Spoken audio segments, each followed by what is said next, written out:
जी, आप सबका स्वागत है। यहाँ दो बड़े विषय हैं आज। एक बहुत बड़ा स्कैम है जिस पर बहुत ज़रूरी है कि आप संज्ञान लें, और दूसरा जो है अर्थव्यवस्था से संबंधित कुछ खबरें हैं।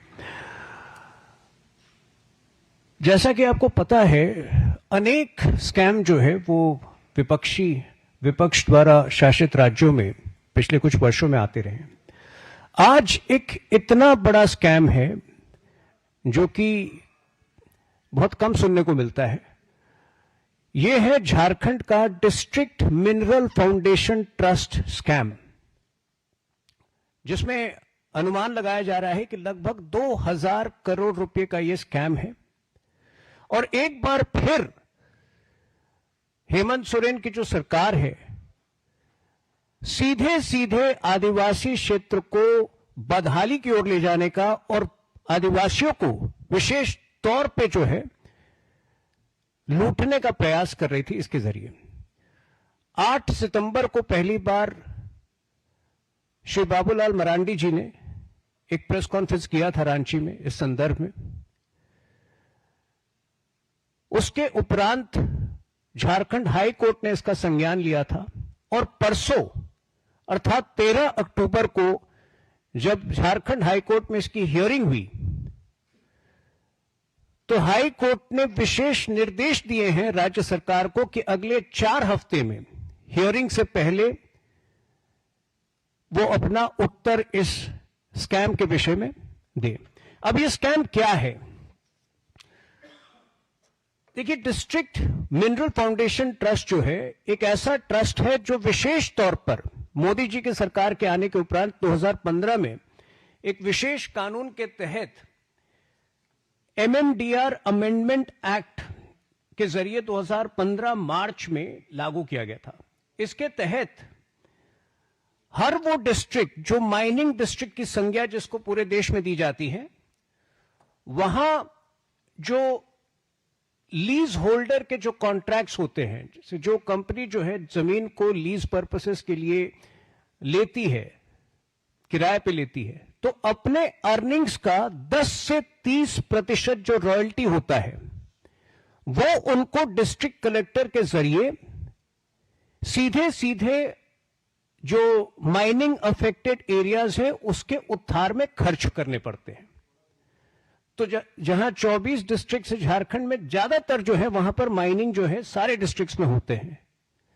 बोकारो में, धनबाद में, हजारीबाग में, सिंहभूम में, वेस्ट सिंहभूम में, ये सब में जो है बड़े स्तर पर माइनिंग होते हैं। बल्कि 40% जो मिनरल्स है पूरे देश का वो झारखंड से ही आते हैं। अब ये स्कैम एक ऐसा स्कैम है जो DMFT फंड निर्धारित किया गया था माइनिंग एरियाज के उद्धार में, उसमें बड़े स्तर पर घपले पाए गए हैं। केवल एक डिस्ट्रिक्ट की अगर हम बात करें, बोकारो की बात करते हैं, तो 600 करोड़ रुपए लगभग जो निर्धारित थे 2024-25 और 2025-26 में, उसमें 500 करोड़ रुपए जो है उसका कोई हिसाब नहीं है। और अनेक ऐसे जो है टेंडर, अनेक ऐसे जो है खरीद फरोख्त हुए हैं जिसमें बच्चों के जो बच्चों के स्कूल होते हैं, जो एजुकेशनल पर्पसेस के लिए जो खरीदारी होती है, किताबों के मूल्य, ब्लैक बोर्ड्स के मूल्य, ये सब जो है 10-10 गुना इन्फ्लेट किए गए हैं। तो अगर केवल बोकारो की डिस्ट्रिक्ट, क्योंकि मैं बोकारो की बात इसलिए कर रहा हूं क्योंकि जो PAG का रिपोर्ट आया है, ये इस पूरे स्कैम का खुलासा पहले जो है PAG ऑडिट के जरिए हुआ और उसके बाद RTI इंक्वायरी हुई जिसमें इस बात की पुष्टि हुई। तो ये पूरा जो है 631 करोड़ लगभग जो है केवल बोकारो में फाइनेंशियल ईयर 2024-25 एंड 2025-26 के लिए निर्धारित किए गए थे, जिसमें 500 करोड़ का कोई हिसाब नहीं है। और कुछ एग्जाम्पल्स में देता हूं, जैसे जनरेटर जो है, अगर 46 पंचायत के लिए जनरेटर खरीदे गए तो पूरा प्रोक्योरमेंट की जो कीमत आती है वो 3.66 करोड़ 3.66 करोड़ आती है, जो कि कॉस्टिंग के लगभग 3 से 4 गुना अधिक है।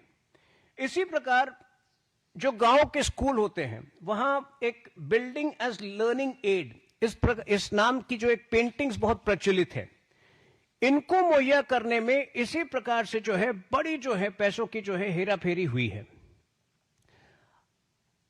2022 में पहली बार पीएजी ऑडिट के जरिए इस स्कैम का खुलासा हुआ था और आज ये पूरा जो कॉर्पस है, डीएमएफटी कॉर्पस जो है पूरे झारखंड का अगर आप ले ले तो 5,000 करोड़ है।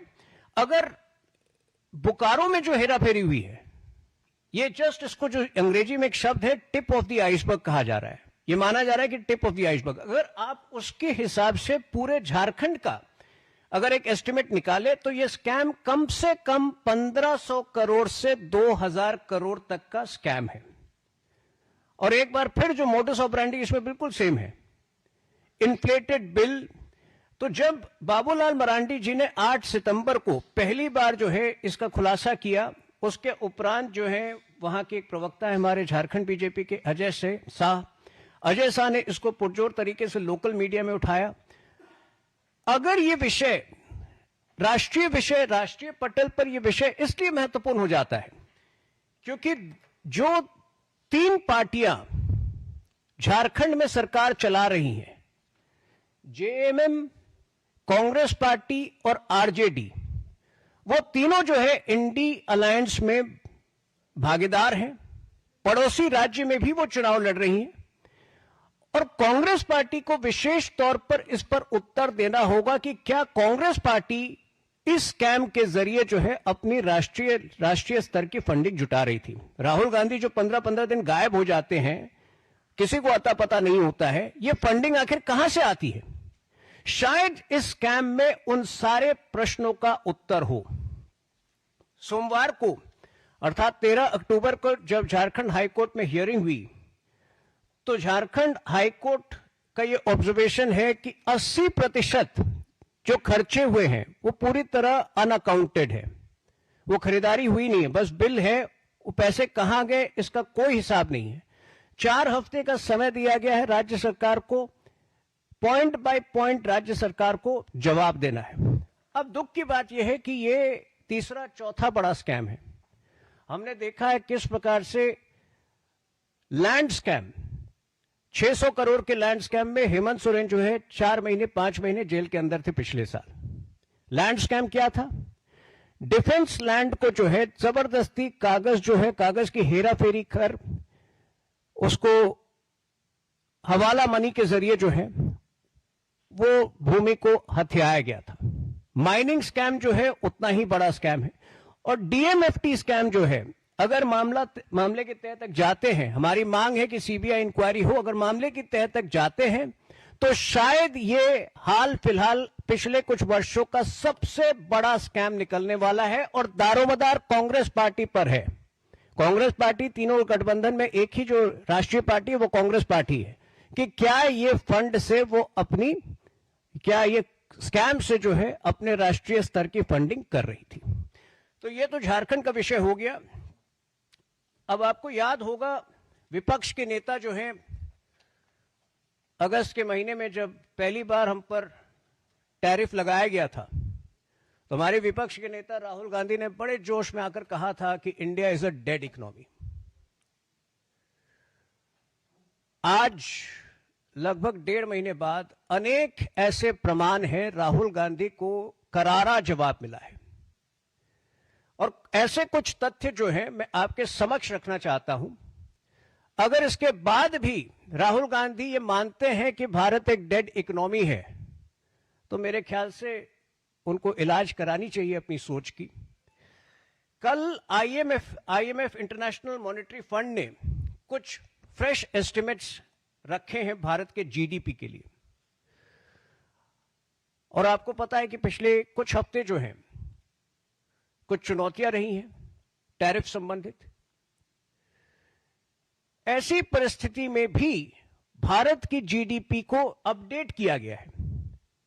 जो 2025-26 फाइनेंशियल ईयर की जीडीपी पहले 6.4% ग्रोथ रेट जिसमें अनुमानित थी, अब 6.6% जो है उसको एस्टिमेट बताया जा रहा है।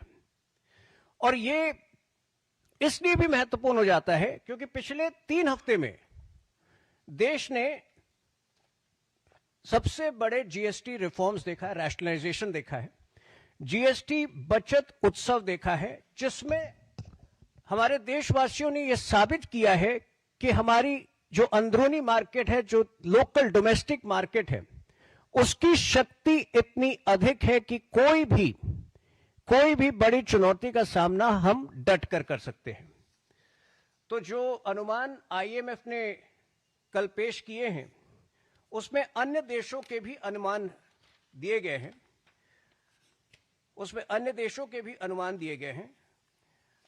तो उसमें बाकी इकोनॉमीज की अगर अब तुलना करें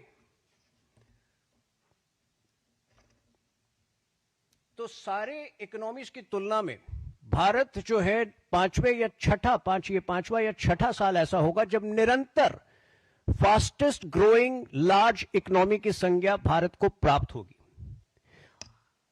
यह अपने आप में एक कीर्तिमान है। कुछ लोग जो मानते हैं कि डेड इकोनॉमी है, वो दरअसल हर उस व्यक्ति का, हर उस सज्जन का, हर उस प्रोफेशनल का अपमान कर रहे हैं जो कि भारत की इस आर्थिक उत्थान में अपनी भूमिका निभा रहा है। कल एक और बड़ी खबर आई है, पिछले 2 दिनों में गूगल जो है अपना सबसे बड़ा डेटा सेंटर भारत में विशाखापट्टनम में स्थापित कर रहा है। यह अमेरिका के बाहर गूगल का सबसे बड़ा इन्वेस्टमेंट भी है और केवल पिछले 9 महीनों में 2025 में भारत में $25 बिलियन का इन्वेस्टमेंट केवल बिग डेटा और आर्टिफिशियल इंटेलिजेंस के सेक्टर में आया है। तो ये जो $15 बिलियन का इन्वेस्टमेंट होने वाला है, कुल $25 बिलियन का 60% तो यही हो जाता है। तो किस स्तर से, किस रफ्तार से भारत आगे बढ़ रहा है, इसका एक प्रमाण है। और भी कुछ प्रमाण जो है पिछले एक आध हफ्ते में आपको मिले हैं। ये मर्सिडीज बेंज की गाड़ियां जो है इस नवरात्र के दौरान हर 6 मिनट में एक गाड़ी बिकी है। डिमांड जो है इतनी अधिक थी हर वस्तुओं की कि सप्लाई का अभाव हो रहा था। और साथ ही जो आईफोन का एक्सपोर्ट्स दर है वो $10 बिलियन लोकली मैन्युफैक्चर्ड आईफोन का जो है टोटल जो है वैल्यू है वो $10 बिलियन टच कर रहा है। तो ये सारी चीजें जो है मेरे ख्याल से बहुत ही पुख्ता तरीके से हमारे नेता विपक्ष के प्रोपेगेंडा को ध्वस्त करती है। सवाल ये उठता है कि वही नेता विपक्ष जो 15 दिन गायब था नवरात्रि के दौरान, वो शायद देख नहीं पाया होगा कि जीएसटी बचत उत्सव के दौरान किस प्रकार से देशवासी जो हैं पूरे उत्साह के माहौल में, उत्सव के माहौल में खरीदारी कर रहे थे, अपने जीवन को बेहतर बनाने का प्रयास कर रहे थे। लेकिन मुझे लगता है कि आज नेता विपक्ष को अपने उस वाक्य के लिए, अपनी उस भद्दी टिप्पणी के लिए कि भारत एक डेड इकोनॉमी है, माफी मांग लेनी चाहिए। क्योंकि जैसा मैंने कहा, जब आप भारत को डेड इकोनॉमी बताते हैं तो आप हर उस परिश्रमी व्यक्ति का अपमान कर रहे होते हैं जो आज भारत की मैन्युफैक्चरिंग यात्रा में शामिल है। हर उस व्यक्ति का अपमान कर रहे होते हैं जो सेमीकंडक्टर मैन्युफैक्चरिंग की यात्रा में शामिल हैं, जो डेटा की दिशा में काम कर रहा है और जो भारत को विकसित भारत बनाने की यात्रा में शामिल है। तो इन 2 विषयों के साथ मैं आज अपनी बात को समाप्त करना चाहूंगा। कोई प्रश्न है तो।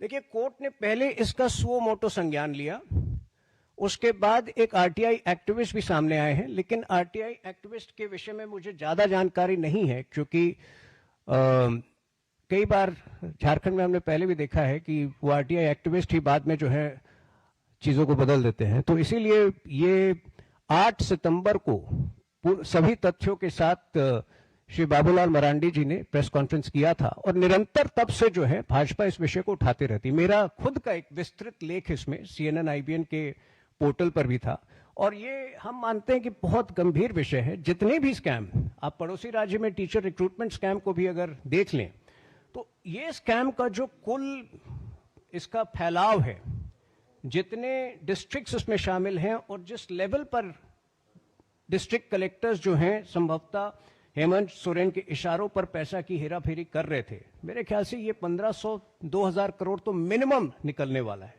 और इसलिए मुझे लगता है कि सीबीआई इंक्वायरी जो है बहुत महत्वपूर्ण है इस पेशे पर। इस